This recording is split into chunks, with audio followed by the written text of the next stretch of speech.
As doenças, essas mais recentes que estão acontecendo muito agora, síndrome de pânico, depressão, ansiedade e tal, ela é fruto de uma contradição entre esse cérebro mais primata e a razão, e assim, bate, acaba...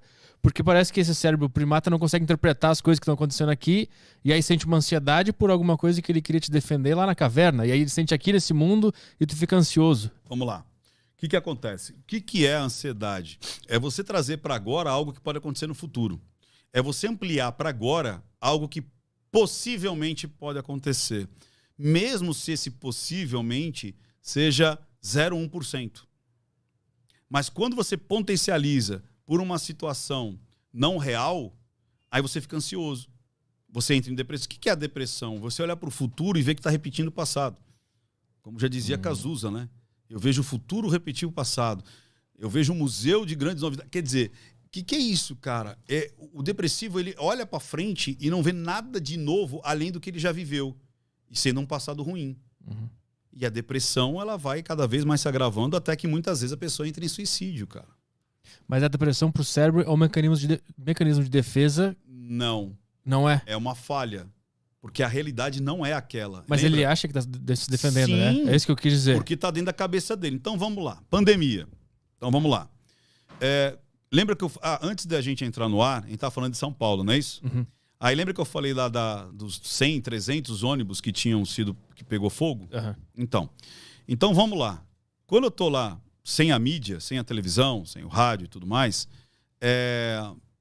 o que eu vou ver da minha realidade? Eu vou ver o que está acontecendo na minha janela, no caminho do meu trabalho. Ou, se você pegar o cara da caverna, saindo da caverninha dele, indo caçar, você vê aquela realidade. Então você aceita que aquela realidade está ali e está tranquilo. Então vamos lá. A gente conversou que naquela época dos ataques lá do PCC, lembra disso? Que a gente falou que foi acho que 2004, 2005, alguma coisa assim. Contabilizaram acho que 300 ônibus que pegaram fogo aqui em São Paulo. Lembra disso? O pessoal de casa deve lembrar que está assistindo. Eu não vi nenhum ônibus pegando fogo.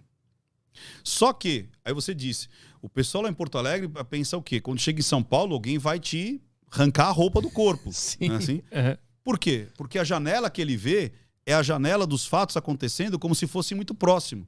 O que aconteceu com a pandemia? Imagina todo dia, você vê pessoas morrendo e pessoas sendo enterradas. Imagina a angústia para o cérebro conviver com um negócio desse. Todo dia ele vai amplificar, ele vai acreditar que aquilo está na porta dele e ele vai entrar em pânico. Sacou? Ou seja, ele não percebe que... Não estou dizendo que você vai enfrentar o vírus, que você não vai usar máscara, que você não está nem aí para nada, que o vírus não existe, nada disso. Mas, se você... O que é a depressão? É focar o negativo. Nós estamos com quase 300 mil mortes e mais de 11 milhões de pessoas que sobreviveram. Então, a gente tem aí o quê? 95%, é isso? 95%, né? De 12 para 300 dá 5%. Então a gente tem, das pessoas que deram entrada no hospital, 95% sobreviveram. Dá um alívio, vejo. Porra, é um número bom pra cacete, né? 95% das pessoas que foram hospitalizadas, fora aquelas que tiveram sintoma... Eu fiquei em casa. E ficou por exemplo, né? Aquelas que... A minha esposa, que eu falo que é Highlander, ela pegou e não teve nem febre. Nem febre. Eu fiquei internado 15 dias. Botei oxigênio lá no nariz e tal. Tive que botar lá, né? Surtei e tal. Mas eu fui parte dos 95%. Então imagina se você falar para você, olha, 95% das pessoas que dão entrada no hospital sobrevivem. Qual que seria a minha relação com a pandemia?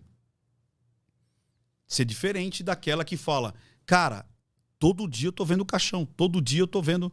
É que o pessoal fala assim, não, mas eu conheci tem um parente meu que morreu. O meu sogro morreu na pandemia. Mas quantas pessoas da minha família não morreram? São milhares que não morreram. Então, quando você foca no negativo, o seu organismo vai entrar nessa loucura de a morte está muito próxima de mim. É o que sente o depressivo. É o que sente a pessoa extremamente ansiosa. O errado está muito próximo de mim. Mais uma vez, Eu não estou dizendo que a pandemia não existe, que o vírus não causa morte, mas é como a minha cabeça vai enxergar. Então, dependendo de como está a minha janela, dependendo de como está a imagem, imagem é como eu falei, o cérebro não sabe o que é real e o que é imaginário. Então, você mostra que você tem lá tantas mortes, né?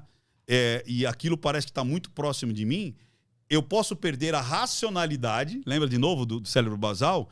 E em vez de eu vou seguir a minha vida e vou tomar cuidado. Eu vou tomar cuidado. A gente falou de 95% das pessoas que vão para o hospital sobrevivem. Fora aquelas que não foram contabilizadas, que nem foram para o hospital. Que simplesmente pegaram o vírus e se curaram. Você joga isso para mais, normalmente é vezes 15 pelos estudos que tem. Então a gente está tendo uma letalidade anual de quanto que foi? Foi 200 mil, não é isso? 200 mil até o ano passado, 200 para 2 milhões, para 240 milhões, é 0,1. Então, a letalidade está sendo de 0,1%. Ou seja, num ambiente de 240 milhões de pessoas, a gente está tendo 0,1% de taxa de morte. Então, se eu olho por esse lado, eu falo, ok, eu não vou me apavorar, eu não vou me congelar, eu vou respeitar o vírus, eu vou entender o vírus e eu vou me proteger. Agora, se eu jogo, que eu estou muito próximo desses 300 mil pessoas que morreram, cara, eu entro numa paranoia. Por isso que tem muita gente se suicidando. Não estão dizendo. Acho que foi... Não sei quem foi aí. Não sei se foi o Meirelles. Você é um amigo, Meirelles, né? Acho que foi o Meirelles que falou que 2 amigos dele se suicidaram. Eu não sabia disso. 2 humoristas aí, eu sei que... Não sei se foi o Meirelles. Eu sei que foi um cara do humor que falou assim, eu conheço 2 caras que se suicidaram.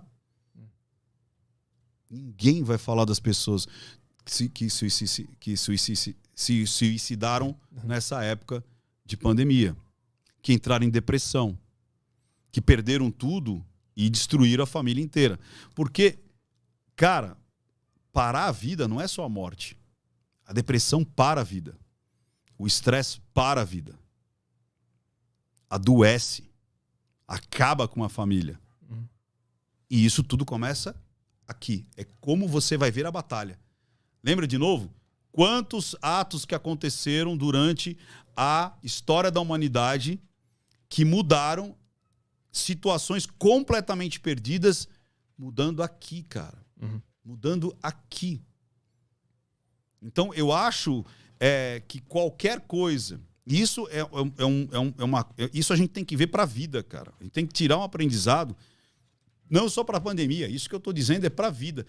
Quantas vezes você já ficou ansioso para uma decisão que ia acontecer? Às vezes uma DR que você teve com a... Como é que ela chama? Beatriz. Com a Beatriz. Ou então um contrato que você ia fazer. Ou alguma coisa judicial. Você fala assim, caraca, como é que vai ser esse negócio? Meu Deus, não sei o que eu vou ter que falar lá com a diretora. Eu vou ter que falar com não sei quem.